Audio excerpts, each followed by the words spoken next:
Bonjour tout le monde, bienvenue dans ce nouvel épisode de podcast, épisode numéro 13 de mon podcast tricot, tricot, crochet, laine.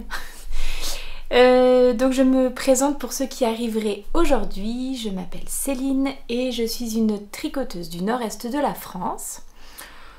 Voilà, vous pouvez me retrouver sur Instagram et sur Ravelry avec le pseudo See You Later Knits. Et tout ce dont je vais vous parler se trouvera en dessous de cette vidéo dans la barre de description si jamais ce que je raconte n'est pas tout à fait clair. Spoiler alerte, ça arrive tout le temps. Normalement, toutes les infos sont notées sous la vidéo et si par hasard il manquait quelque chose, n'hésitez pas à m'envoyer un petit commentaire auquel je répondrai avec plaisir. Voilà. Bienvenue dans ce nouvel épisode.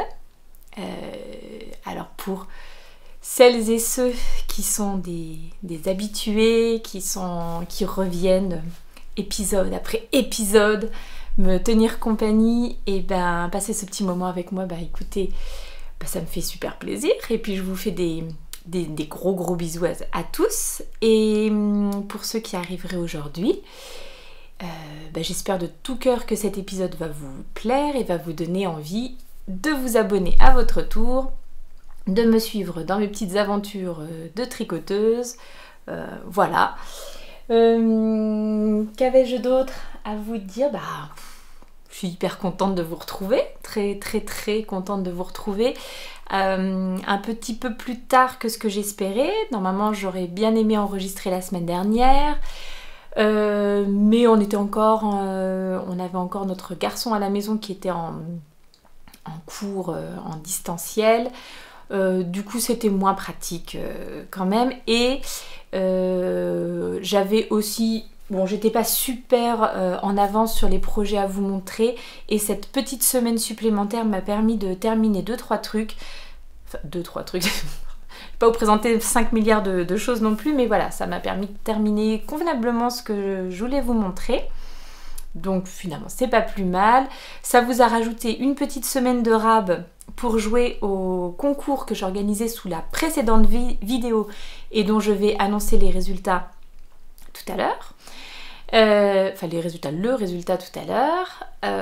Voilà, donc il y a quelques personnes qui ont eu la possibilité de jouer cette semaine, donc l'un dans l'autre. J'espère que vous m'en voulez pas trop, hein. On fait du mieux qu'on peut dans cette période, somme toute étrange. Mais bon, allez, il y a du mieux qui arrive, donc voilà. Je commence souvent mes épisodes juste en vous demandant ou en vous disant que j'espère que vous vous portez bien. Et ouais, c'est le cas, hein. J'espère vraiment que tout va bien, aussi bien que possible pour vous. Et puis vous encourager ou vous dire que vous pouvez me laisser des petits messages en commentaire. Alors sur le précédent épisode, mais vous avez fait péter les scores des commentaires, à la fois pour le concours, et j'ai eu pas mal de participation. Je dis on parce qu'il y a moi et puis il y a aussi Emma qui offre le patron. Pareil, hein, je vous en reparle tout à l'heure, mais donc c'est pour ça que je dis on. Non pas que je parle de moi à la troisième personne du singulier. Donc voilà, on a eu pas mal de participation pour le concours, donc c'était chouette. Mais vous avez aussi laissé plein de commentaires sous l'épisode précédent. Juste pour faire des bisous, juste pour dire que le format du précédent épisode vous avait beaucoup plu.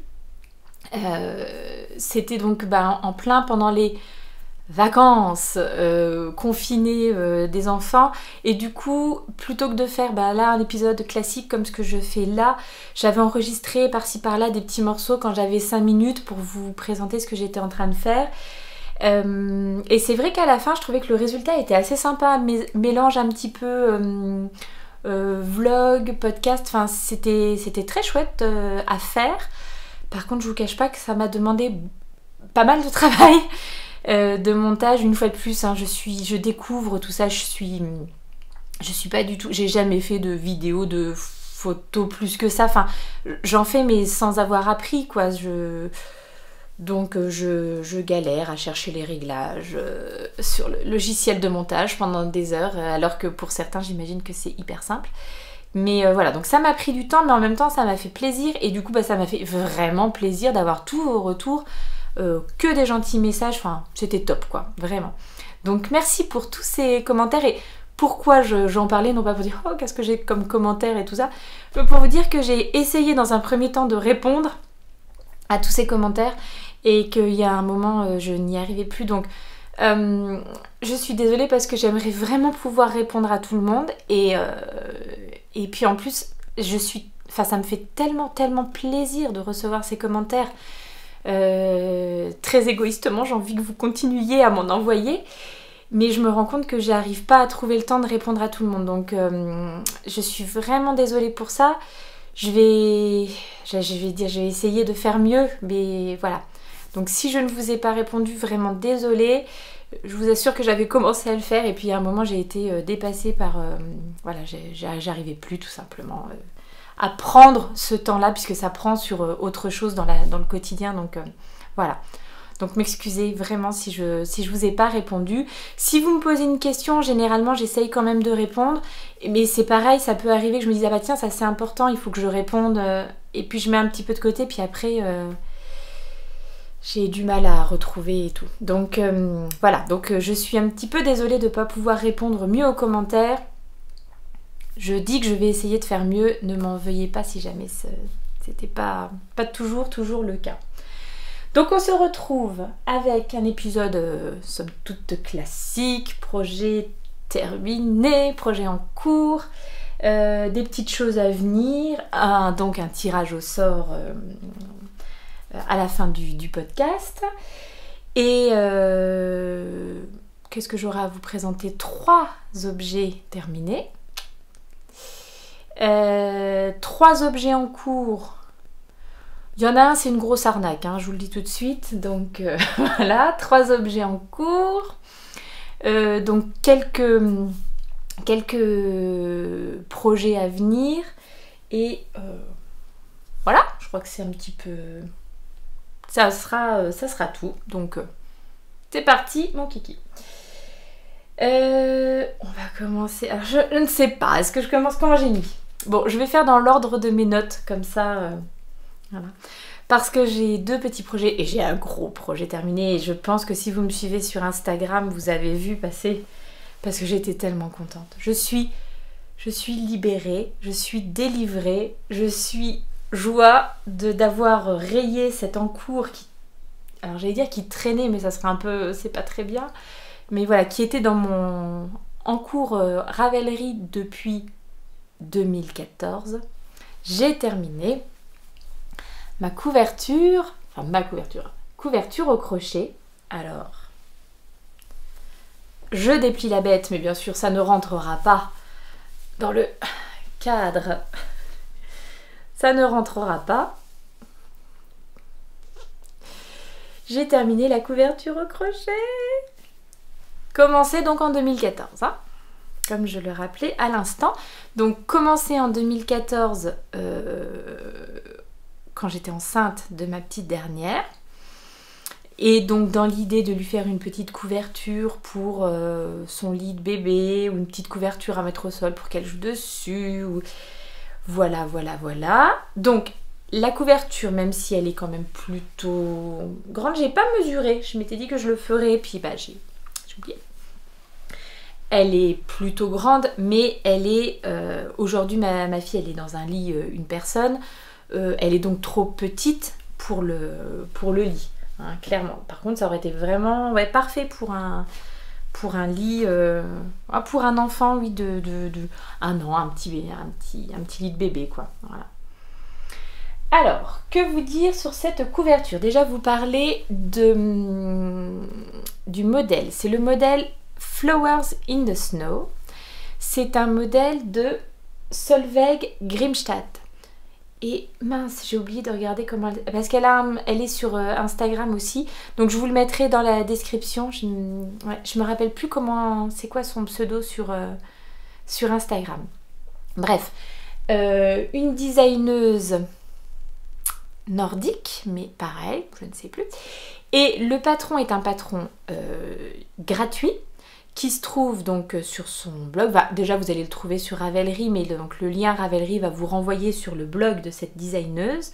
Il est donc dans sa langue maternelle, à savoir le suédois, le danois, je ne sais plus, le norvégien, non, je crois que c'est danois, je crois qu'elle est danoise. On voit que je suis préparée, hein. Mais bon, comme vous vous en doutez, je ne l'ai pas crocheté en danois, il est également disponible en anglais. Donc il n'y a pas de tuto en français. Après, pour les crocheteuses, vous savez comment ça marche en fait. Bon, il suffit de trouver un dictionnaire avec le nom pour savoir comment est-ce qu'on dit maille serrée en anglais, comment on dit... je tricote tellement peu en français que je sais même plus. Bride ou double bride et je crois que c'est tout. Hein. C'est tout. Hein. Ce sont que, oui, voilà, pour les fleurs des brides et pour les carrés autour des brides et des doubles brides. Donc, et des mailles en l'air. Donc voilà. Je l'ai crocheté en laine de chez Purple Laine. Et puis, je vous avais demandé, hein, il y a quelques épisodes de ça, si vous saviez si cette teinturière teignait encore. Et donc, vous avez été plusieurs à me répondre que non, elle avait cessé son activité de teinture. Donc, bon, en même temps, hein, 2014, je rappelle, hein, l'achat des laines. Alors, l'achat, pas l'achat, puisque c'était en plus des laines qui m'avaient été offerte par ma copine Julie. Voilà, pour me remercier d'une garde de chat pendant les vacances. Je trouve que j'avais été bien récompensée. Déjà, nous avions gardé un petit chat et ça, c'était chouette. Et en plus, j'avais eu des belles laines à la fin. Donc, franchement, Julie, hein, voilà. Donc, c'était un très très beau cadeau. Franchement, j'ai vraiment beaucoup aimé crocheter ces laines. Donc, c'est une 100% mérino en épaisseur d'écart et j'avais 4 coloris, j'avais du gris, du mint, du corail et un coloris écru.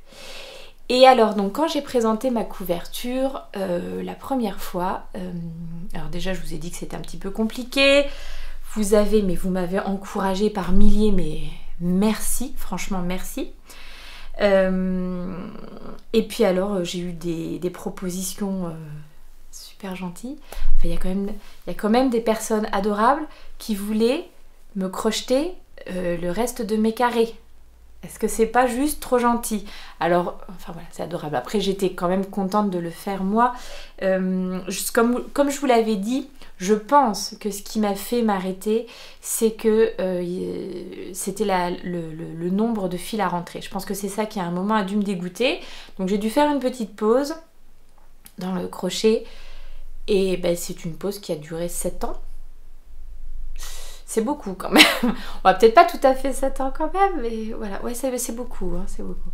Donc, je suis quand même... C'est vraiment pour ça, je vous dis, je suis contente d'être allée au bout.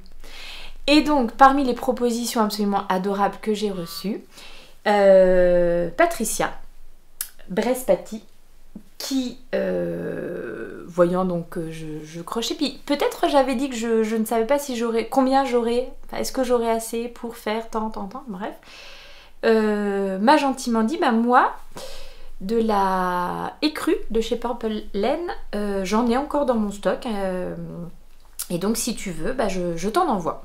Je t'envoie ce qui me reste. Donc voilà, en plus donc bah, elle n'a pas accepté que j'achète la laine, ni que je paye les frais de port, rien du tout. C'était vraiment un vrai cadeau. Et c'était une bonne quantité. C'était pas un petit reste, hein, c'était une bonne quantité que j'ai reçue. J'ai pas pesé, mais je pense qu'il y avait bien au moins 60, peut-être 70 grammes de laine. Donc c'est vraiment pas mal. Et heureusement que Patricia m'a envoyé cette laine écrue, puisque arrivant à la fin des carrés, eh bien j'ai manqué de laine pour faire les 4 derniers. Je vous montre ceux-là, mais je suis même pas sûre que c'est ceux-là que j'ai crocheté avec la laine, parce que franchement elle était légèrement différente de celle que j'avais. Je trouvais elle avait un côté un peu plus brillant. Pourtant, même compo, etc. Et j'avais l'impression aussi qu'elle était légèrement plus claire. Mais alors, franchement, là, à la fin, ça ne se voit, enfin, ça se voit plus du tout, quoi. Peut-être avec une loupe, on peut effectivement retrouver quels sont les 4 carrés qui ont été assemblés avec la laine que m'a envoyée Patricia par rapport à celle que j'avais avant. Voilà, mais donc, vous ne viendrez pas inspecter ma couverture à la loupe, c'est tout ce que je vous demande. Donc voilà, donc heureusement que Patricia m'avait envoyé ce reste de laine, parce que donc déjà j'ai pu finir mes carrés, et après j'ai pu faire un tour à ma couverture et faire une finition, quoi, parce que sinon... Alors je vais vous montrer la finition. Donc une fois que j'ai assemblé, donc d'abord vous crochetez les fleurs. Ensuite, vous crochetez le tour des fleurs que vous assemblez donc au fur et à mesure. Une fois que tout est assemblé, j'ai fait des bandes de 12 fleurs sur 9. Et une fois que c'est assemblé, et ben vous faites un tour complet de brides. Hop là. Et ensuite, alors après, bon là vous choisissez ce que vous voulez faire. Moi, je voulais aller au bout de ma laine parce que je voyais pas ce que j'allais faire avec des mini restes de laine. Enfin, voilà. Donc, je voulais aller au bout de ma laine. Donc, j'ai choisi de faire des mailles serrées tout autour, avec les couleurs que j'avais, donc le vert, le corail, le gris, jusqu'à temps que je n'ai plus de laine. Donc là, vous voyez que on est dans un endroit où c'est rose et vert. Et puis, hop, ici, je suis arrivée au bout de mon rose. Et ben, je suis passée au gris. Pour continuer, donc il y a un côté qui est rose et vert, un côté qui est rose et gris, un côté qui est gris et vert, enfin, et j'ai vraiment fait quand j'arrivais au bout de ma laine, histoire de ne pas avoir de reste. Je vous montre ce que j'ai à la fin de cette couverture comme reste. Voilà, j'ai ça. Sur les... alors, du coup, j'avais presque 300 grammes de... Ouais, j'avais 300 grammes d'écru, un peu plus avec ce que m'a envoyé Patricia. 100 g de gris, 100 g de corail, 100 g de mint. Et voilà. Et donc je suis allée, j'ai plus de corail, plus de mint. Et puis voilà ce qui me reste. Je sais pas, moi, il y a peut-être 10 g là-dedans. Voilà. Donc je suis vraiment contente d'avoir été au bout de la laine, rentabilisé la laine et tout ça. Pour celles que ça pourrait intéresser, c'est une couverture qui se crochette avec un crochet numéro 4. Donc c'est un crochet plutôt gros. Ça va en fait relativement vite, hein. C'est pas non plus... c'est pas un travail de... c'est pas un travail de plusieurs années. Bah si, hein, typiquement, mais ça peut ne pas l'être en tout cas. Ça peut être beaucoup plus rapide que ça. Si je m'y suis remise, c'est plusieurs choses. La première, c'est que j'ai vu sur donc, le podcast de Maëlys des mailles et des aiguilles, et elle aussi avait repris une couverture donc, qui dormait dans ses affaires depuis bien longtemps, et l'a terminée là récemment. Alors c'est moins longtemps que moi, mais quand même longtemps. Et ça m'a donné la petite impulsion qu'il me fallait pour me relancer. La deuxième chose, c'est ma copine Elodie Tête en l'air qui, elle aussi, a terminé une couverture au crochet, entamée depuis bien longtemps. Et Elodie a mis un petit tuto pour montrer comment elle rentrait ses fils au fur et à mesure. Et je me suis rappelé que je l'avais fait sur d'autres projets, ça. Donc en fait, voilà. Et puis, oui, puis je le redis, mais enfin, le podcast... Je trouve que de ce point de vue-là, c'est quand même... c'est vrai que du coup, quand j'ai envie... Enfin, quand je commence à faire quelque chose, j'ai envie d'aller au bout parce que j'ai envie de pouvoir vous le présenter et tout ça. Donc, voilà. Et puis, vos encouragements. Enfin, franchement, le nombre de messages que j'ai reçus pour cette couverture, eh ben, ça m'a vraiment motivée à aller au bout. Et voilà. Je vous avais montré la dernière fois, je m'étais fait comme pour les enfants... j'avais le droit à un petit tampon à chaque fois que j'avais terminé un carré de mon truc pour me motiver.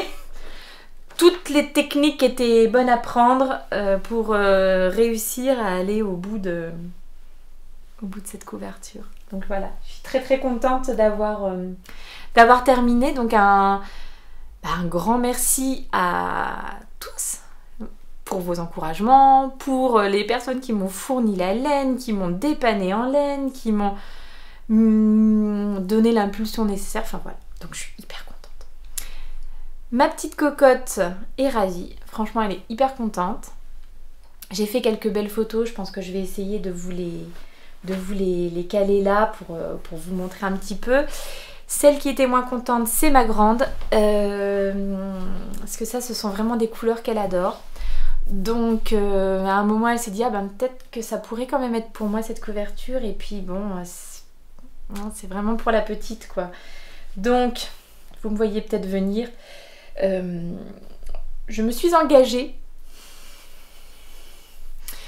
à faire une couverture. Alors, peut-être pas de nouveau ce modèle-là. Je vais peut-être quand même...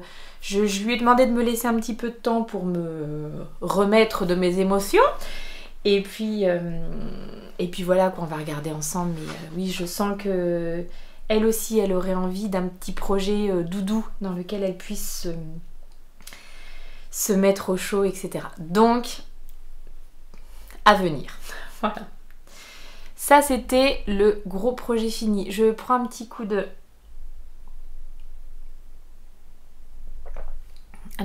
café, une fois n'est pas coutume. Mais bon, c'est la fin de semaine, la fatigue se fait sentir. Deuxième projet terminé. Pareil, toujours dans l'ordre de mes notes. Une petite paire de chaussettes.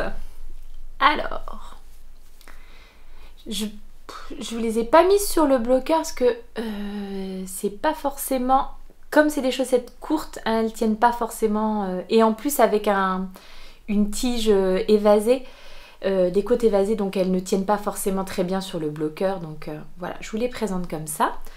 Mes petites chaussettes équinacées, modèle de Marie-Christine Lévesque. Bon, par deux, je crois que c'est trop dur. Je vais en montrer qu'une. Modèle donc de Marie-Christine Lévesque qui fait partie de son recueil de chaussettes qui s'appelle Botanique.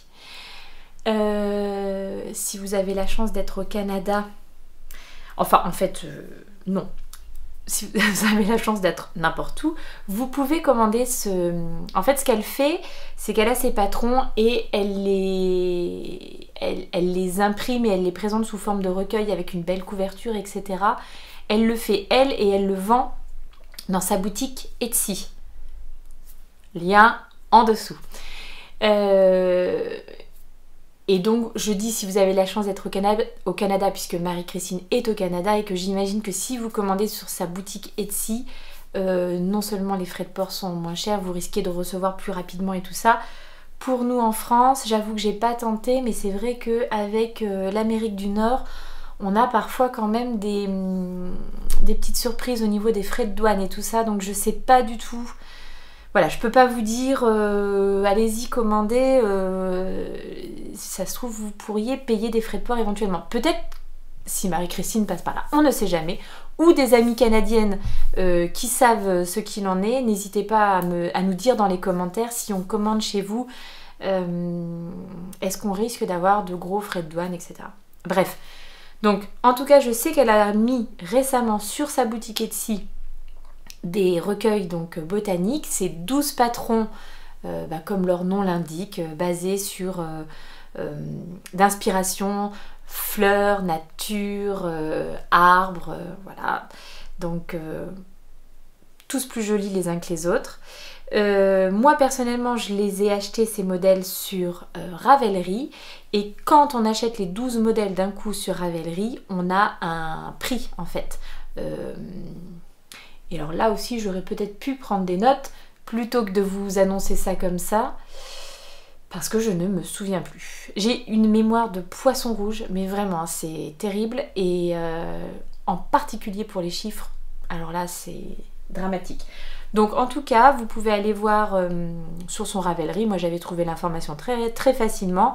Si vous achetez les 12 patrons, vous avez une réduction qui est très conséquente. Franchement, je sais pas à partir de combien de patrons ça vaut le coup, mais si je dis pas de bêtises, je pense que si vous en achetez 5 à l'unité, alors on va dire 5 ou 6, c'est plus économique d'acheter les 12 d'un coup. J'espère ne pas dire de bêtises. Sinon, je ferai un rectificatif dans 2 semaines. Ou sinon, envoyez-moi des plaintes. Pas du tout, mais tu racontes n'importe quoi. Donc, moi personnellement, j'ai acheté les 12 patrons sur Ravelry parce que franchement, je les trouve tous très jolis. Et c'est la deuxième paire donc, que je réalise et j'ai adoré, adoré, adoré tricoter ce petit modèle. Donc, petit modèle de chaussettes basses, soquettes, on va dire. Qui se tricote de la pointe vers les côtes, donc ce qui n'est pas ma technique préférée d'habitude, mais ça fait plusieurs modèles de Marie-Christine notamment que je fais de cette façon là et je commence à me réconcilier doucement mais sûrement avec cette façon de faire, donc voilà. Alors je vais peut-être vous parler de la laine quand même et essayer de ne pas faire tomber toutes mes affaires. La laine, c'est de la laine de chez ma copine Hélène. Je sais pas si ça fait le point. Pourtant j'ai caché mes yeux. Hein. C'est sa base Tabi. Donc c'est une base 80-20 ou 75-25 ? Je crois que c'est 75-25. Donc une base chaussette, mérino et nylon. Dans quelle proportion ? 80-20 ou 75-25. Et le coloris, c'est le coloris dans tes bras. Et vraiment, j'étais fan de ce beau coloris. Donc dans des tons de rose, de parme, des reflets un peu plus gris. Voilà, magnifique. Elle a remis encore des laines sur son site. Ah oui, c'est bien, j'avale de la laine. Sur son site, toujours des laines à chaussettes avec encore de très beaux coloris sur la lande, terre d'Irlande. Ouais, sur la lande et terre d'Irlande, je crois bien. C'est très très joli. Et normalement, Hélène, je la vois un petit peu plus tard, donc je ferai certainement des petites images de ces laines si elle me les amène pour vous montrer dans le prochain podcast. Alors, que vous dire sur ce petit modèle ?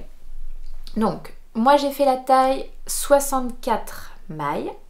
Elle se tricote en 2,25. Comme je l'ai dit, donc elle commence par la pointe, par un Turkish Caston. C'est le Caston le plus facile du monde, je trouve. Enfin, vraiment, c'est hyper facile. Non, franchement, il est top ce montage. Super bien. Ensuite, donc, vous avez le dessus du pied qui est en côte torse. Et le dessous du pied en jersey simple. Arrivé à une certaine mesure, vous commencez à faire vos augmentations pour le gousset en conservant les côtes torse sur le dessus. Et puis ensuite vous faites votre talonnet ici en rang raccourci. Puis le talon qui est un talon renforcé. Et enfin, vous faites, en même temps que vous faites votre talon, vous faites des diminutions pour revenir ici à votre nombre de mailles initiales. Là, il y a quelques rangs de côte torse tout le long. Et ensuite, cette petite dentelle là sur le haut qui est jolie comme tout. Hyper féminine. Alors pareil, j'ai quelques photos là que j'ai prises, donc que je vais vous coller là pour que vous voyez aussi ce que ça peut rendre porté. Alors disclaimer, sur les photos, je suis le photographe mais je ne suis pas le modèle. J'ai engagé ma fille pour faire le modèle parce que photographier ses pieds, ses propres pieds, ce n'est pas simple, ce n'est vraiment pas simple. Donc comme ma fille qui a 9 ans fait quasiment la même pointure que moi, Elle est entre le 36 et le 37 quand moi je suis entre le 37 et le 38. Donc les chaussettes sont un petit peu grandes pour elle. En plus, moi je fais un 64 en nombre de mailles parce que j'ai un coup de pied qui est assez fort. Pour elle, clairement, le 56 serait amplement suffisant. Mais bon, ça vous donne quand même une idée de ce que ça peut rendre portée. Je trouve que dans une petite paire de baskets, là, pour l'été, c'est... Enfin, pour l'été, le printemps. Si le printemps démarre un jour, parce que je sais pas chez vous, mais alors chez nous, on a ressorti les manteaux d'hiver, là, hein, quand même. J'avais absolument tout rangé, nettoyé, la laine, les bonnets, les gants, les machins. Ah ben non, cette semaine, on a tout ressorti, hein. C'était dramatique. Donc, quand le printemps sera là, je trouve que c'est une petite paire de chaussettes parfaites à porter comme ça dans des petites baskets, des baskets basses. Franchement, j'ai tout aimé dans ce modèle. Les explications de Marie-Christine sont nickel, vraiment, vraiment nickel. Son patron est vraiment très bien fait. De mémoire, il y a 5 tailles de disponibles. 4 ou 5. Enfin, en tout cas, il y a quand même pas mal de tailles. J'ai adoré la laine. Franchement, j'ai adoré tricoter cette laine. Elle est hyper agréable. J'ai adoré les nuances de cette laine. Je trouve qu'en plus, les deux ensemble vont hyper bien. L'autre truc qui me fait super plaisir, c'est que ce sont des écheveaux de 50 grammes. Alors, il n'y a pas que des écheveaux de 50 grammes en tabi chez Eline. Mais là, en l'occurrence, moi, c'était un écheveau de 50 grammes que je lui avais acheté. Et les restes que j'ai, c'est Peanuts. Je vous en parlerai tout à l'heure. Je vous montrerai ça tout à l'heure. Donc, franchement, ça fait plaisir aussi. Un modèle où, à la fin, il te reste, je sais pas, une dizaine de grammes. Enfin, c'est vraiment cool, quoi. Voilà, j'adore le look que ça rend dans les chaussures. Là, quand je les ai fait porter à ma fille, franchement, c'était adorablissime. Donc voilà, j'ai tout aimé dans ce modèle. Je vous encourage à le tricoter si ça vous tente. Franchement, il est tip top. Donc voilà. Il me semble que c'est tout ce que j'avais à dire sur ce petit modèle. Juste si quand même j'ai dit à Marie-Christine que j'étais même un petit peu déçue de devoir les mettre dans ma boîte de bain. Franchement, j'aurais vraiment envie de les porter là maintenant. Alors ma boîte de bain se remplit pas trop mal, donc je sais pas. Est-ce que celle-ci je fais un petit écart et je peux les porter dès maintenant, ou est-ce que je ne sais pas. Je n'ai pas encore pris de décision. De toute façon, il fallait que je vous les montre avant de les porter éventuellement ou quoi. Donc voilà.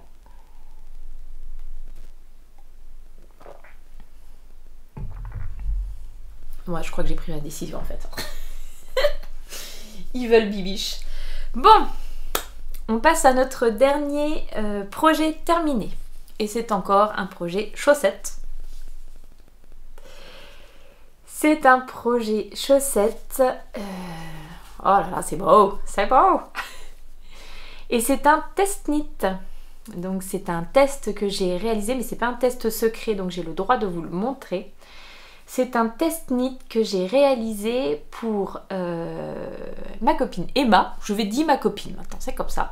Ma copine Emma, donc qui est The New Yorker sur Instagram et sur Ravelry, qui est donc la designeuse de cette magnifique paire de chaussettes qui n'est pas encore sortie, qui sort mi-mai, voilà. Elle nous avait annoncé une date de sortie, je crois, pour le 15 mai, mais apparemment c'était un peu la folie pour elle au travail.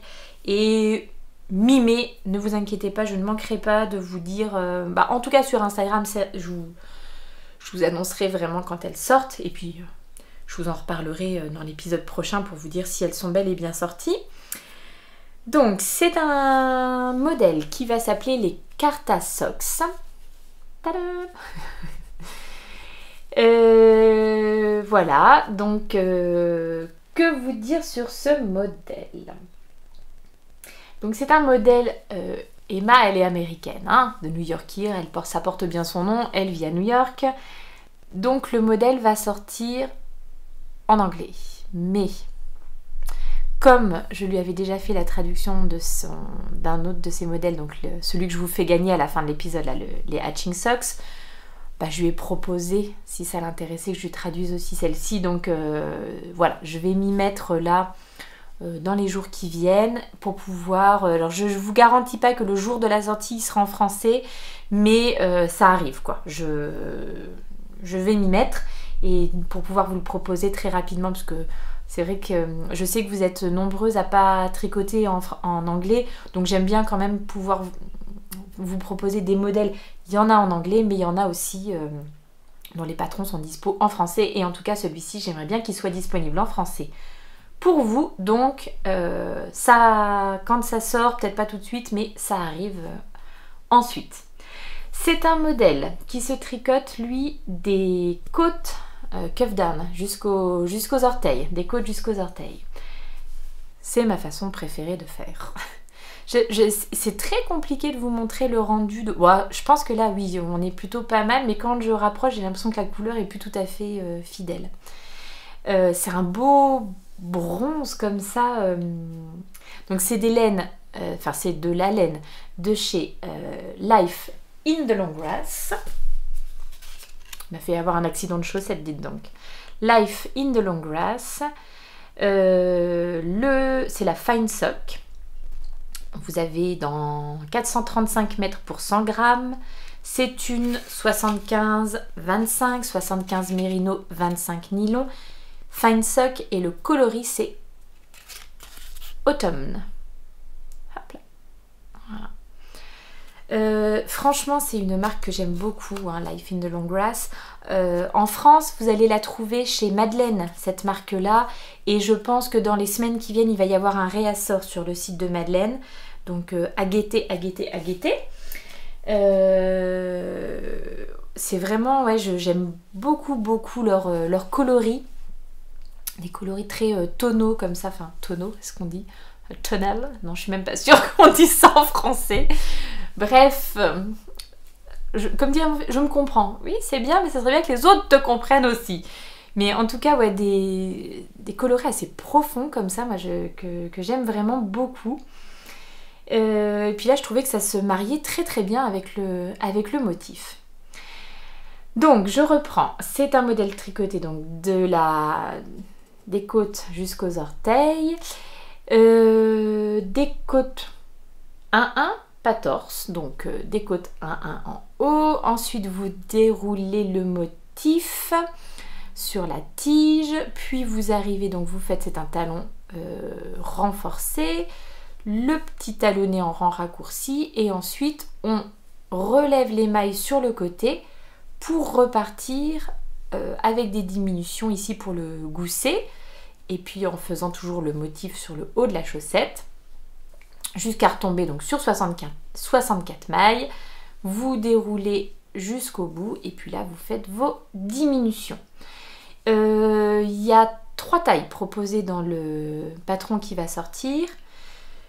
56, 64 et 72 mailles. Donc voilà, pour essayer de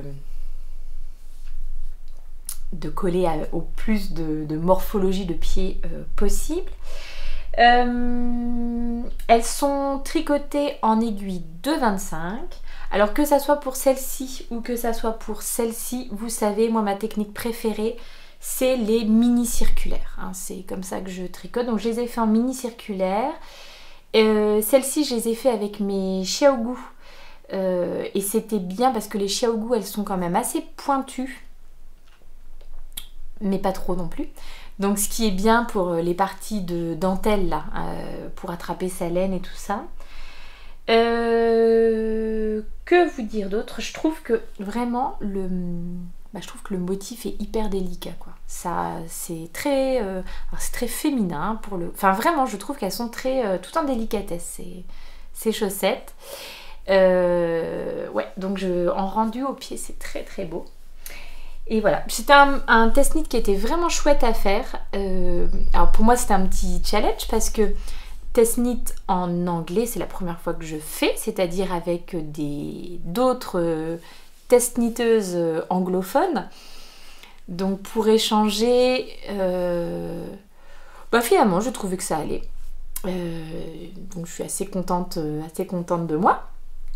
J'ai pu donc bien discuter. C'était très chouette parce que au début du test knit, pour les filles qui tricotaient ma taille, voilà, je vais vous montrer de l'autre côté. En fait, il y a ces petites mailles, la lisière, qui n'étaient pas forcément placées comme ça rendait pas exactement pareil. Donc on en a discuté avec Emma et on a réussi. Elle a totalement compris ce qu'on voulait dire. Elle a du coup changé la façon de faire, proposé une alternative et qui au rendu était plus sympa, plus satisfaisante. Donc voilà, c'était chouette, il y avait de bons échanges. J'étais très très contente de participer à ce test knit. Donc voilà, elles sortent mi-mai. Et pareil, c'est un modèle que j'ai pris beaucoup de plaisir à tricoter. Contrairement aux Hatching Socks. Les Hatching Socks, donc le modèle que je vous offre, j'arrête pas de le dire, hein, mais que je vous offre à la fin du podcast, que j'aurais peut-être pu ramener, quelle nouille, sont tellement bien rangés dans ma boîte de bas. Les Hatching Socks, j'ai vraiment voulu les proposer parce que je trouve que c'est un bon modèle pour des personnes qui débuteraient les chaussettes. À savoir, c'est assez facile de se repérer dans son tricot. Il n'y a pas de difficulté particulière, il y a une petite originalité au niveau du point, mais voilà. Alors là, si vous avez déjà tricoté de la chaussette, il n'y a rien de compliqué non plus si vous voulez, mais le fait qu'on soit sur une dentelle demande peut-être d'être un petit peu plus attentif. Pareil, si vous voulez que ça soit régulier en nombre de rangs, il y a quand même une répétition de rangs identique, donc il faut quand même être vigilant pour ça. Après, bon bah si vous avez un rang de plus, vous avez un rang de plus, hein. Je pense que ça, au final, ça ne se verra pas, mais peut-être que ce modèle-là demande un petit peu plus de concentration. Voilà, je ne dis pas qu'il n'est pas du tout accessible à des débutants, mais voilà, peut-être que une petite difficulté supplémentaire par rapport aux Hatching Socks. C'est tout ce que je voulais dire, mais bon.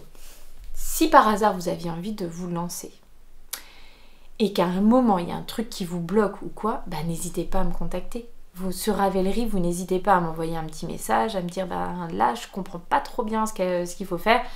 Voilà, n'hésitez pas. Une fois de plus, je pense qu'au niveau des explications, il n'y aura pas de souci. C'est plus qu'il faut être un petit peu attentif pour la dentelle. Voilà pour les projets terminés.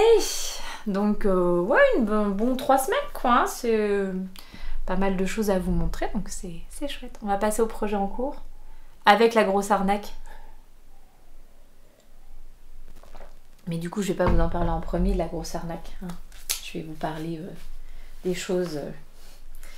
Alors je ne sais pas, qu'est-ce que j'avais noté en premier? Bah voilà, j'avais noté ça en premier. Donc on va continuer dans les chaussettes, hein. C'est quand même un podcast sans chaussettes chez moi, je sais pas, je suis devenue complètement accro, hein. Franchement, j'en termine une, je suis déjà en train de réfléchir Ah oui, donc vous avez vu, j'ai coupé les cheveux, hein. Donc déjà que d'habitude je me recoiffe tout le temps, je me recoiffe 500 fois dans le... Donc là c'est encore pire. Désolée. J'espère que ça vous énerve pas trop. Moi ça m'énerve après quand je monte le truc et que je me regarde, je me dis mais elle va arrêter de se recoiffer celle-ci. Donc désolée. Et ça me dérange pas chez les autres, hein, mais quand je me regarde moi, j'ai envie de me... Bref. Donc, chaussettes, accro, chaussettes, voilà. Et il y a un truc que je voulais faire depuis très très longtemps. Enfin, depuis très très longtemps. Je suis Karen sur les réseaux sociaux, c'est au Minutes. Il y a en dessous, dois-je vous le rappeler. Donc Karen qui est pour moi la reine des Scrappy Socks. Donc c'est les chaussettes de reste. Le principe des Scrappy Socks, vous tricotez vos chaussettes et puis tous les petits restes là dont vous ne savez pas trop quoi faire, vous les mettez de côté et puis ensuite vous faites un jour une paire de chaussettes uniquement composée de restes. Et donc Karen, pour moi, donc c'est la reine des Scrappy Socks. Je vais vous mettre des photos un petit peu de ses réalisations. Et enfin moi personnellement, je trouve que c'est magnifique. C'est trop beau, c'est superbe. Et ça me donnait vraiment, enfin de voir ça sur son compte, ça me donnait terriblement envie de m'y mettre.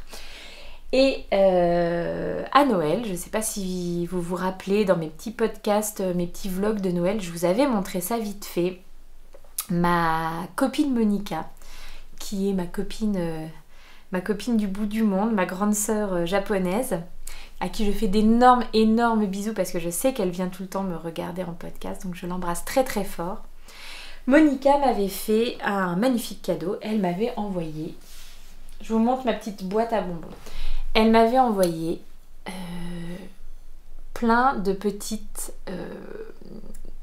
pelotes comme ça, voilà, de restes de laine, alors de très très beaux restes, hein, des restes de qualité, hein, des trucs magnifiques. Voilà, donc elle m'avait envoyé plein de petites pelotes comme ça. Oui, c'était ça. Ça faisait un sachet de bonbons. Et du coup, je les ai mis dans ce petit pot, dans mon petit coin tricot. Et franchement, rien que de les regarder, c'était un ravissement. Mais j'avais quand même vraiment, vraiment envie de m'en servir. Donc, j'ai commencé moi aussi à garder mes petits restes de laine. Alors, petits restes, c'est tout ce qui est en dessous de 20 grammes, quoi. Parce que quand j'ai 20 grammes encore de restes de laine à chaussettes, si j'ai un écheveau de 100 grammes, pour moi, mon 37-38, clairement, je vais en utiliser, sans contrastant ou quoi, à peu près 60 grammes. Et si j'utilise un contrastant, alors là, encore moins. Donc, sur un écheveau de 100 grammes, je peux me faire soit 2 paires de chaussettes avec contrastant, ou une paire de chaussettes sans contrastant, et dans ce cas-là, j'ai beaucoup de restes. Donc les restes là, je les garde pour refaire une autre paire de chaussettes avec contrastant. Vous avez compris? Mais quand j'utilise un écheveau, bah, par exemple, vous voyez la petite laine des lignes là, j'avais mes petits 50 grammes. Hop, et bien voilà ce qui me reste à la fin. Ça, je vous disais que c'est très satisfaisant parce que vraiment, il reste pas grand-chose, quoi. Alors qu'est-ce qu'on fait de ça, de ce tout petit machin là, il n'y a même pas, oui, il y a même pas 10 grammes quoi là-dedans. Et ben on fait donc des chaussettes de reste. Alors je vais essayer de pas faire tout tomber. Et j'ai commencé cette petite chaussette. Mais écoutez, moi je trouve que c'est trop beau. Alors c'est un tout petit début, hein. Le principe de la chaussette de reste, alors je ne sais pas s'il y a un vrai principe en fait. Karen m'avait écrit pour me dire un petit peu comment elle procédait. Et puis je pense que elle a commencé à faire d'une certaine façon, et puis au fur et à mesure, elle fait d'une autre. Enfin voilà. Donc moi je découvre. C'est la première que je fais comme ça, je verrai bien, c'est-à-dire, je fais comme ça, je vous explique mon idée. Je vais faire 2 chaussettes identiques mais pas identiques, pareil pas pareil. Pour les côtes, pour le talon et pour les orteils, je vais utiliser un gros reste de sockier de chez Coopknits. J'en avais pas mal. Ah, j'en ai encore. Tout est accroché. Bon, j'en ai encore un. Croyez-moi sur parole, j'en ai encore un bon petit morceau ici. Donc, en contrastant, je vais utiliser pour les 2 chaussettes ce reste de laine. Et puis, à l'intérieur de ma chaussette, pour le reste, je pioche au fur et à mesure dans ma petite boîte de bonbons là, en essayant à chaque fois de piocher parce que, bah, je sais pas, il y a un truc qui m'a rappelé la couleur précédente. Et encore pas trop. Puis, quand j'ai utilisé ma laine, je la stocke. Les laines que j'ai utilisées, je les stocke là-dedans. Et donc pour la prochaine chaussette, je recommencerai mes côtes avec ce coloris-là. Et je prendrai au hasard dans les laines donc, que j'aurai utilisées pour cette chaussette-là. Ce qui veut dire que j'aurai au final 2 chaussettes tricotées avec les mêmes laines, mais qui ne reviendront pas au même moment dans la chaussette. Comprenez-vous ce que je raconte? C'est pour ça qu'à mon avis, elles seront pareilles, pas pareilles. Pareil parce que ça sera les mêmes laines, mais qui ne seront pas au même endroit. Je les tricoterai probablement pas au même rythme. C'est-à-dire que là, pour la première laine, j'ai fait, je crois, 12 rangs. Et puis pour celle-ci, je sais plus, je crois que j'en ai fait 6. Et puis pour celle qui vient, je vais en faire... Voilà, je vais pas faire les mêmes... Les laines n'arriveront pas aux mêmes endroits, elles resteront pas le même temps, enfin voilà. Donc je ne sais pas ce que ça va rendre. Ça sera vraiment une surprise pas possible. Mais voilà. Donc j'ai décidé de monter 64 mailles sur des aiguilles de 25. Moi j'alterne, je suis entre le 2,25, le 2,50, voilà. J'ai fait des côtes de 2 pour le haut. Ensuite, bah, comme je vous l'ai dit, je suis une alternance qui est aléatoire, totalement. Je joins mes couleurs. Alors, est-ce que vous allez voir? Donc là, il y en a une et l'autre, elle est où? Bah, ça alors. Ah bah, elle est plus loin. Je joins mes couleurs en utilisant le tuto de Stephen West. Et son tuto, c'est Weave & Steven, quelque chose comme ça. Vous tapez sur Google technique Stephen West et vous allez tomber, franchement moi je crois que c'était la première, c'était donc Weave & Steven. Une fois de plus je mettrai le lien en dessous. Certes la vidéo est en anglais mais vous voyez ce qu'il est en train de faire, elle est très bien faite, ça dure pas très longtemps donc vous voyez comment il fait. C'est histoire de rentrer les fils au fur et à mesure pour ne pas avoir 20 milliards de fils à la fin à rentrer. Voilà, donc je vais rentrer les fils au fur et à mesure. Par contre, je ne vais pas les couper. Je vais laver mes chaussettes, je vais bloquer mes chaussettes et seulement ensuite, je les couperai. Est-ce que ça va bien tenir dans le temps? Je ne sais pas. Lui, c'est vrai que quand il montre cette technique, il le montre sur des châles, des choses comme ça. Donc est-ce que sur des chaussettes, ça sera suffisamment solide pour ne pas s'user avec le temps? Je ne sais pas. Je vous ferai un retour dessus. C'est ma première paire, comme ça, voilà, je vais suivre ça et puis je verrai au fur et à mesure les choses à adapter. C'est beau, hein, franchement.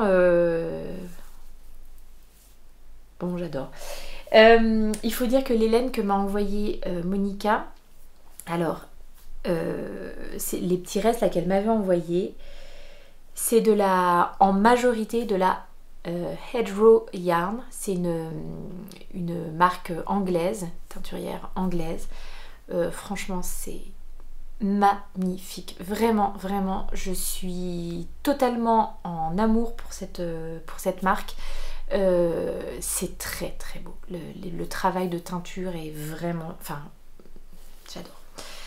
Donc, pareil, hein, difficile de commander en ce moment en Angleterre. Donc, voilà, mais alors, allez faire un petit tour. Hein, vous allez voir, c'est très très beau. Bah écoutez, je pense que c'est tout ce que j'ai à vous dire pour l'instant sur ce modèle. J'ai vraiment hâte. Je prends, mais alors vraiment beaucoup de plaisir à tricoter ces petites chaussettes de reste pour l'instant. Donc j'espère que ça va continuer. Bon, il n'y a pas de... Ça risque hein, de continuer comme ça. Mais voilà, vraiment un grand plaisir. Donc je vous en reparle très très vite. Le deuxième projet en cours que je voulais vous montrer, on n'en est toujours pas à l'arnaque du siècle. Le deuxième projet que je voulais vous montrer, c'est une petite paire de mitaines. Bah, attendez voir, hop, je vais les passer carrément, ce sera mieux. Enfin, les passer, la passer. Alors, ce sont les Cloudburst Mitten. C'est un modèle de Ariane Gray, un modèle gratuit en anglais. Oui, en anglais, j'avais vérifié. Donc, modèle de Ariane Gray que j'ai découvert pour la première fois chez ma copine Emma Tricolibri. C'est elle qui nous avait montré, bah, c'était cet hiver, hein, elle s'était tricoté une petite paire de mitaines pour aller sur son vélo. et se tenir bien chaud aux mains. Alors du coup, j'avais vu ces petites mitaines, voilà, je trouvais ça très joli, mais j'avais mis ça dans un coin de ma tête. Et c'est en les revoyant sur le podcast de Lily Mogotte. Elle les présentait aussi et elle les a réalisées dans une laine de chez Drops. Et donc je me suis rappelé que moi aussi j'avais des laines de chez Drops qui étaient dans mon stage depuis très longtemps. Laine achetée pour tricoter de la layette en 2012. 2011-2012, on a eu pas mal de naissances chez les copains, copines, et puis chez nous aussi, hein, puisque ma grande est née en 2012. Et donc j'avais acheté pas mal de laine chez Drops pour pouvoir faire un petit peu de layette et voilà, que le budget soit raisonnable, etc. Et donc j'avais cette petite pelote de Baby Alpaga Silk de chez Drops. Donc la Baby Alpaga Silk, comme son nom l'indique, c'est Baby Alpaga et soie, donc 70-30. Et ce coloris, c'est le coloris 43-14. Voilà. Donc tout en brillance comme ça. Donc j'ai celle-ci, j'ai aussi encore une pelote, un reste d'alpaga, juste, donc voilà. Comme Lily Mogotte disait qu'elle avait fait une paire de mitaines avec une pelote, et encore elle avait des restes il me semble, donc je me suis dit bah tiens je vais essayer. Alors je trouve que ça rend très bien,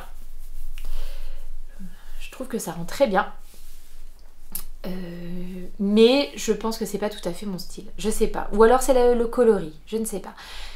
L'autre idée que j'avais derrière la tête, bon, elles sont pas lavées, pas bloquées, les filles pas rentrées, hein, donc je pense que ça sera encore plus joli quand ça sera fait, mais bon, c'est lumineux, hein, franchement, le bébé alpaga soie comme ça, hein, de chez Drops, il est beau.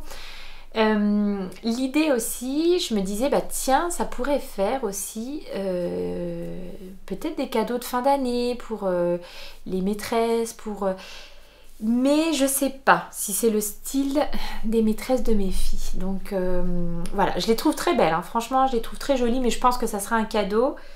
Ça sera pas pour moi, en tout cas. Voilà. Ce qui est dommage, parce qu'elles me vont quand même parfaitement bien. Donc voilà. Peut-être dans un autre coloris. Je ne sais pas. Donc là, j'ai déjà une petite idée en tête de à qui les offrir, mais je vais réfléchir à tout ça. Donc j'ai fait la première, ça se tricote. Ça se tricote comment?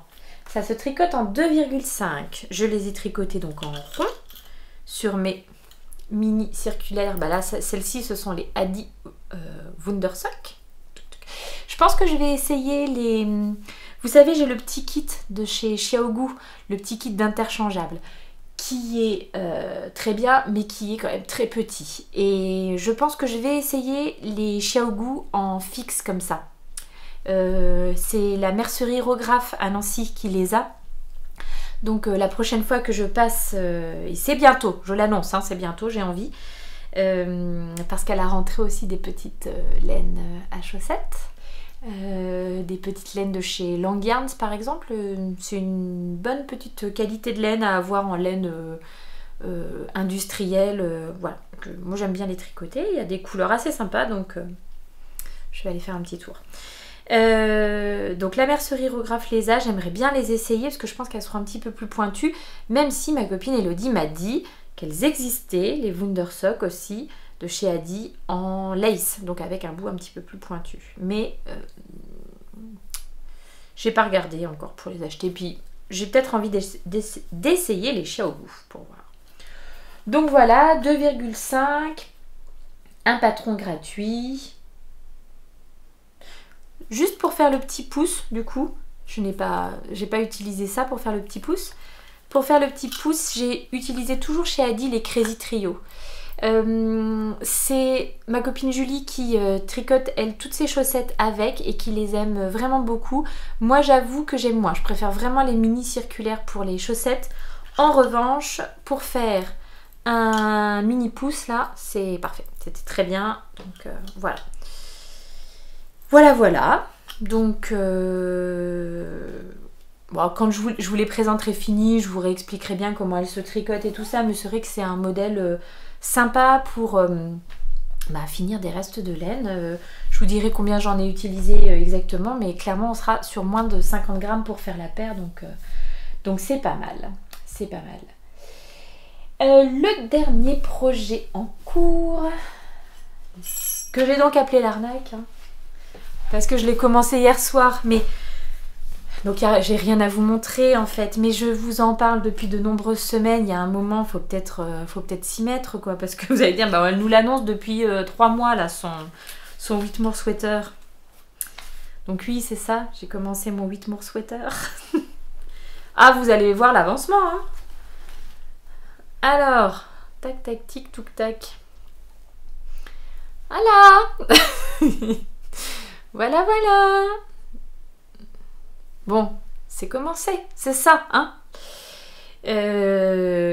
Non pas que je n'avais pas envie de m'y mettre, hein, mais, d'ailleurs, non, je vais peut-être pas commencer à tricoter. Non pas que j'avais pas envie de m'y mettre, mais ouais, je suis à fond dans les chaussettes, là. Je crois que c'est comme ça.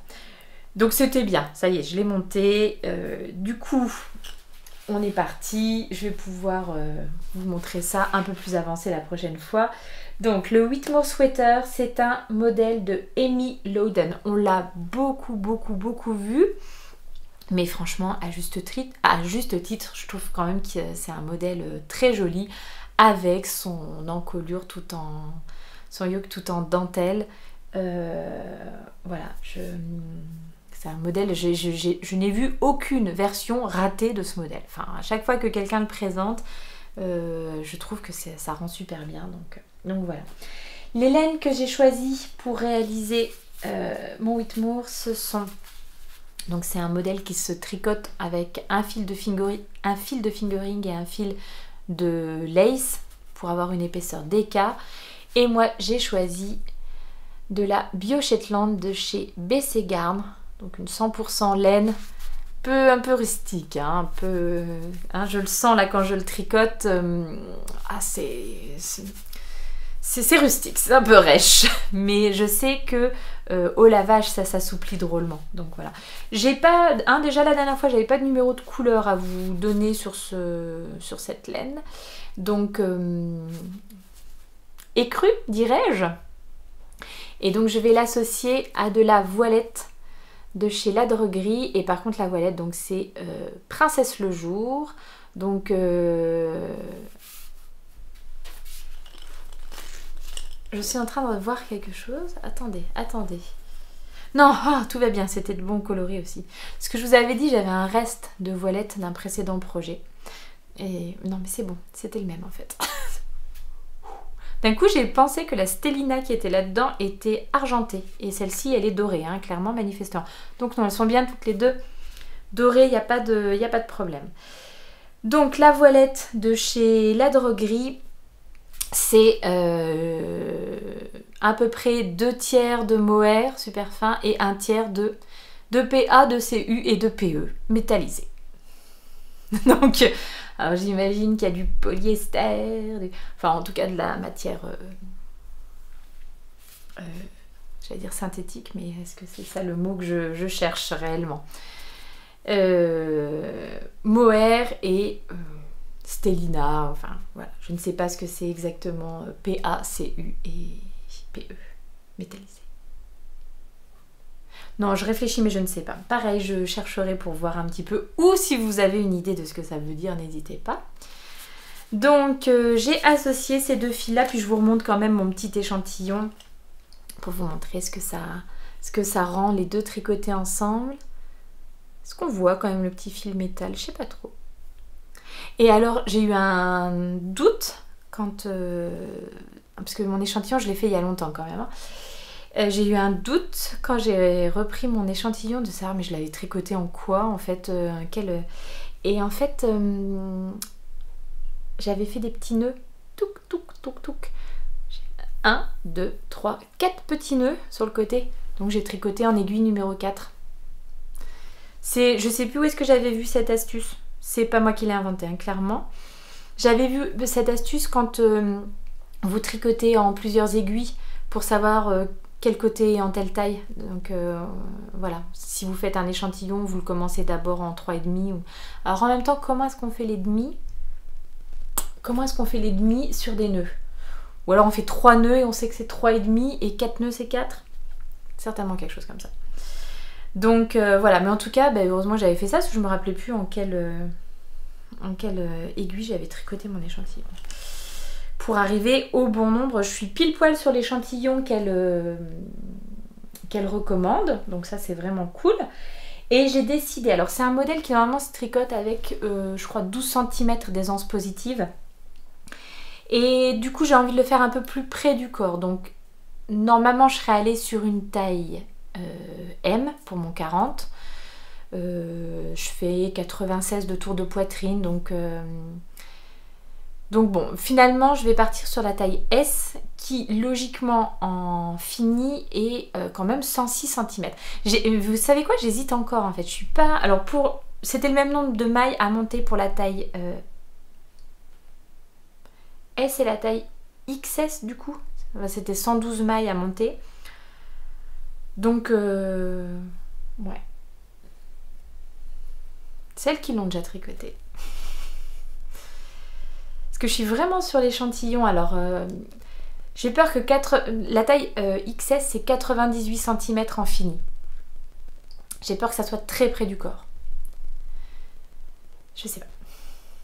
Non, je pense que je vais rester sur ma taille S. C'est Talou Bobinette. J'ai vu qu'il avait fait en taille M et je pense qu'on doit faire à peu près la même corpulence. Et elle disait que du coup, elle aurait bien quand même tricoté la taille en dessous. Allez, on va partir sur du S.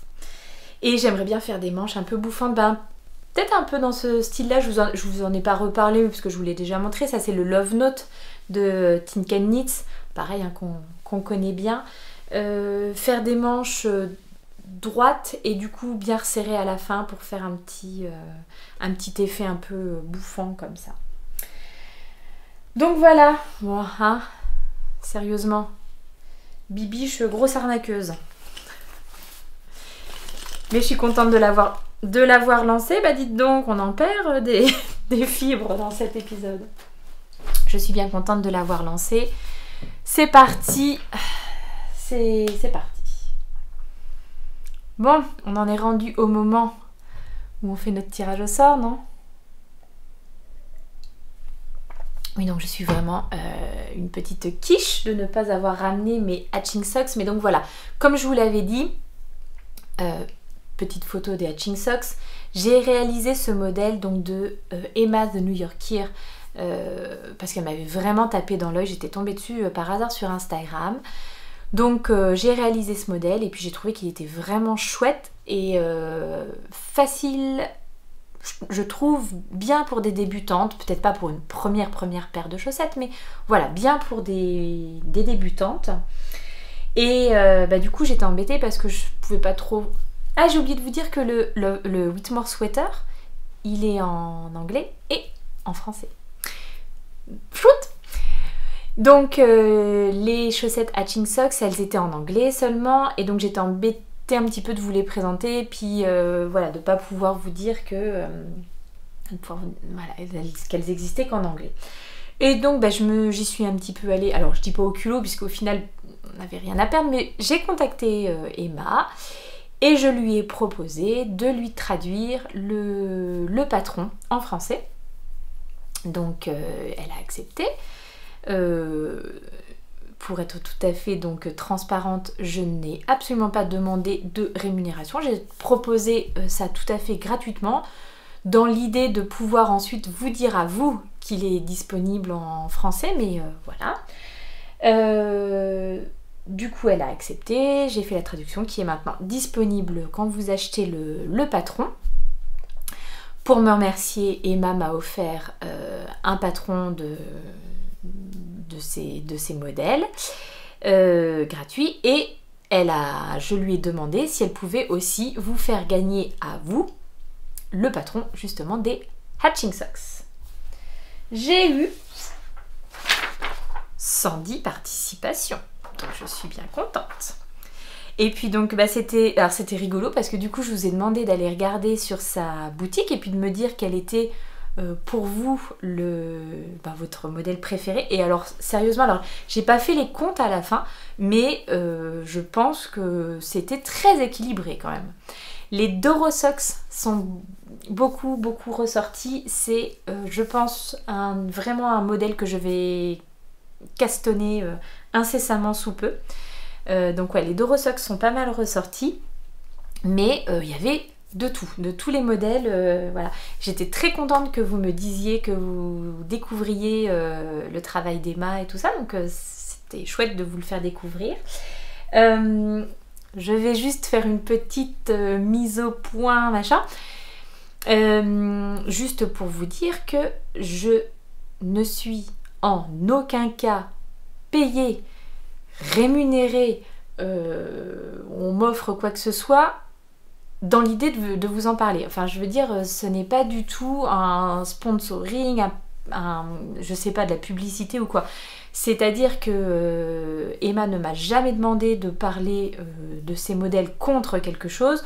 Et moi, quand je l'ai contactée, c'était pas dans l'idée de faire quelque chose comme ça, de me faire payer ou quoi. Enfin, si c'était le cas, si on m'offrait un produit et qu'on me demandait de vous en parler dans un podcast ou un post Instagram ou quoi, bien entendu, ça serait toujours précisé. Je ne me vois pas accepter quelque chose, mais quand c'est clair comme ça, accepter quelque chose pour faire de la publicité et ne pas vous prévenir avant. Quand je vous parle de quelque chose, personne ne m'a demandé de le faire et je le fais parce que ça me plaît. Parce que la laine me plaît, parce que les modèles me plaisent, etc. S'il peut m'arriver, par exemple, ma copine Eline, qui est une copine, si je lui achète de la laine et qu'à un moment elle me fait un petit cadeau parce que j'ai acheté de la laine chez elle et que je vous en parle, je pense pas que ça s'apparente à de la publicité ou du sponsoring ou quelque chose comme ça. Donc voilà, je vous le dirai que cette laine m'a été offerte, si c'était le cas, mais à aucun moment on m'a demandé d'en parler expressément. Et si ça devait être le cas, bien entendu, ça serait précisé. Je préférais être claire avec vous là-dessus. Donc voilà, donc il n'y a pas de partenariat ou de machin. J'ai traduit le truc, elle avait proposé de me donner des patrons, enfin de m'offrir des patrons, et j'ai demandé plutôt qu'il y en ait un offert pour vous. Parlons peu, parlons bien. 110 participations. Il est maintenant temps de faire un petit tirage au sort avec notre amie Siri. Dis Siri. Dis Siri. Dis Siri. Choisis un nombre entre 1 et 110. Entre 1 et 110 font 76. 76. Alors, 76. Alors, comme d'habitude, je vais vous le montrer, mais vous n'allez rien voir. 76. Attendez, je montre la bonne ligne. Oui. C'est Cake Citron. Cake Citron qui remporte le patron des Hatching Socks. Alors, il faudra que je revienne voir quel était ton commentaire, Cake Citron, pour savoir si c'était quel était ton modèle préféré. Voilà, si tu vas être contente de recevoir les Hatching Socks. Bon, je pense, je pense. Donc, je vais essayer de te contacter via YouTube ou peut-être Instagram. Je vais voir si j'arrive à te retrouver. Bon, on se tient au courant, mais voilà. Félicitations. Et c'est Emma qui t'enverra directement sur Ravelry le patron des Hatching Socks. Voilà. Écoutez, j'espère que ça vous plaît. J'espère aussi que je pourrai vous en reproposer bientôt des petits concours comme ça. J'ai envie, j'aime bien. Et puis, que vous dire d'autre? Vous parlez... alors, j'ai pas du tout d'achat pour ce mois-ci. J'ai été très raisonnable. Alors, mes copines du tricoté vous diront quand même que ça fait un bon moment que j'ai très envie d'acheter de la laine. J'ai pas un stash qui est incroyablement fourni. Généralement, j'achète et je tricote ce que j'achète. J'achète pour un projet. Et puis de temps en temps, il y a un ou deux petits craquages, donc notamment en laine à chaussettes parce que c'est plus facile. Mais même si elles sont pas tricotées à l'instant, voilà, je sais que ce sont des choses... J'ai pas beaucoup de choses dans mon stash où je me dis « Ah non mais ça, pourquoi j'ai acheté ça, j'en ferai rien. » Pour l'instant. Par contre, j'ai des laines. Alors, j'ai aussi un stash, enfin un stock important de restes. Donc ça, c'est un truc auquel il va falloir aussi que je réfléchisse dans les semaines, mois à venir. Et j'ai un petit stock pareil, hein, c'est vraiment pas impressionnant, mais j'ai un petit stock de laine beaucoup plus ancienne, qui date de l'époque où je me suis vraiment mis au tricot. Donc voilà, il y a il y a une dizaine d'années. Et où là, par contre, j'ai pu acheter des laines en plus grosse quantité. Désolée pour le téléphone qui n'arrête pas de biper.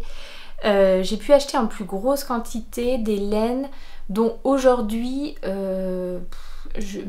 bon, typiquement des laines industrielles, fil d'art et tout ça, que j'avais acheté parce qu'il y avait des promos à ce moment-là, mais pas de projet en tête. Et donc du coup, je me retrouve avec des quantités un peu aléatoires ou des couleurs... Hein, on sait, hein, il n'y a jamais de promo sur les magnifiques couleurs, c'est toujours des promos sur des couleurs un peu... donc qui me plaisent moins, quoi. Mais d'un autre côté, donc j'essaye quand même d'écouler un petit peu ce stock de temps en temps. Et d'un autre côté, j'ai quand même envie de garder ça parce que quand je fais des petits loisirs créatifs avec les filles, c'est plutôt dans ce stock-là que je vais piocher. Je vais clairement pas aller prendre mes laines de teinturière indépendante pour faire des pompons ou je sais pas moi, un projet. Je sais que il y a quelque temps à l'école ils avaient demandé qu'on ramène des laines et ils avaient fait, vous savez, une sorte de yarn bombing sur les arbres dans la cour. Bon, pareil, hein, les écheveaux à 24 € ne vont pas partir en yarn bombing, hein, ça ferait un peu mal au cœur. Donc voilà, j'ai quand même envie de garder donc ce stock-là qui s'écoule très lentement, car les projets de yarn bombing ne sont pas légion. Mais voilà, donc j'ai pas un stash mirobolant. Mais ceci dit, ouais, inspirée un petit peu par le compte Instagram de Minimalist Knitting. Minimalist Knitting ? Oui, Minimalist Knitting. D'ailleurs, qui a participé à un podcast des Triconautes. Donc Minimalist Knitting, pour celles qui ne connaîtraient pas, c'est un compte Instagram qui est tenu par Anna et qui propose un projet là tout le long de l'année 2021, puis même plus tard j'imagine, pour essayer justement de tricoter en priorité son stash, ne pas faire d'achat, se séparer des laines qu'on n'utilisera pas, et puis aussi ne pas tricoter pour du rendement, prendre un petit peu de plaisir au moment où on tricote, même si on le fait plus doucement, etc. Tricoter des projets qu'on avait en cours depuis longtemps, enfin voilà, vous voyez toute cette chose-là, toutes ces choses-là. C'est forcément hyper intéressant et forcément c'est une démarche qui est très pertinente.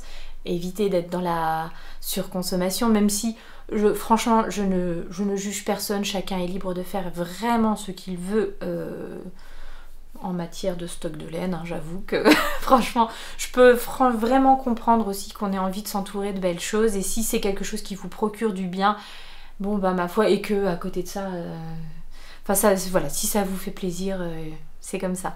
Moi, ce qui me fait plaisir aussi, à l'inverse, alors à la fois d'avoir de belles nouvelles laines, mais j'avoue que ça me fait plaisir aussi de liquider ce stock de laine ou typiquement liquider des projets qui dormaient depuis longtemps.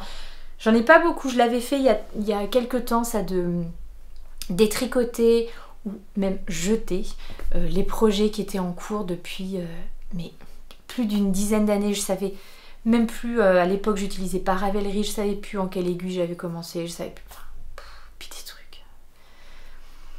Bref, j'avais à cette occasion, j'avais récupéré donc des trucs que je m'étais tricoté à mes débuts de tricoteuse, mais dans des laines tellement improbables, et que j'avais jamais porté, j'avais tricoté ça. Bref, ceci est un autre... je vais pas digresser, mais voilà. J'avais fait ce tri-là il y a quelques temps, donc j'ai plus beaucoup de choses à terminer ou à trier, mais j'ai encore un petit peu de stash de laine à écouler. Et en tout cas, c'est une démarche qui, je trouve, est intéressante. Voilà, j'aime bien regarder ce qu'elle propose sur son compte et quelque part, même si je ne participe pas activement à ce challenge, c'est dans un coin de ma tête quoi. Et du coup, voilà, tricoter mon stash et tout, ça me parle.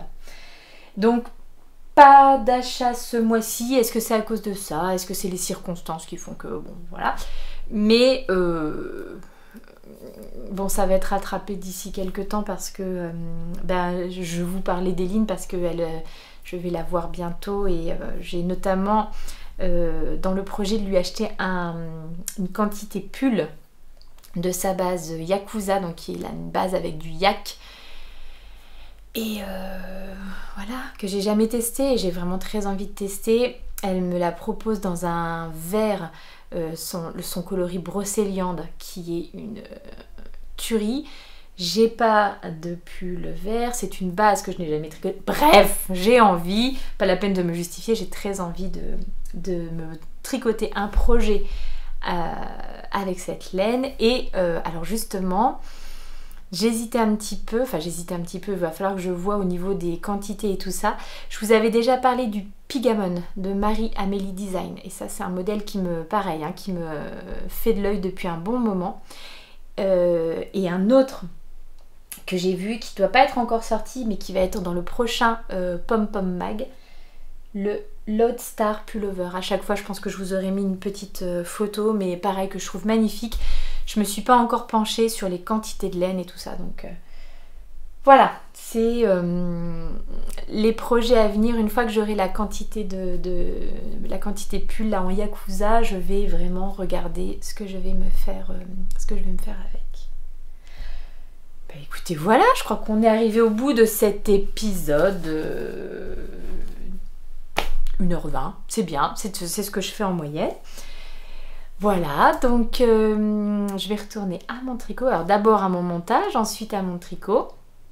Je vais vous faire d'énormes bisous. Je vais vous souhaiter plein de bonnes choses pour les 2 semaines à venir. Parce que là, oui, je reviens dans 2 semaines. Hein. Cake Citron, je te contacte pour que tu puisses recevoir ton petit patron des Hatching Socks. Et voilà, je vous fais d'énormes bisous. Et puis même si je vous réponds pas tout de suite, n'hésitez pas à me laisser des commentaires, hein, n'hésitez pas, parce que ça fait trop plaisir, c'est vraiment trop chouette de recevoir ces petits messages de vous. Je vous embrasse très fort, à dans 2 semaines, see you later.